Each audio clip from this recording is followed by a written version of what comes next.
Got the new Eagle tail lights on there, smoked. Looks nice. I was going with custom dynamics, but for the price wise, I decided to give these a shot. They look nice. They work well. They definitely finish out the thing. And then I got the halos for the front. Let's see if you can see. Turn this on right quick. Yeah, you can see the halos on the front. There it is. Yeah, I'll let you check it out.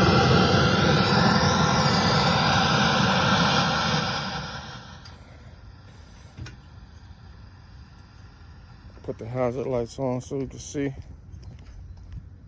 they look like in the back. Man, they're pretty bright. I mean, it's sunny out here, but so yeah,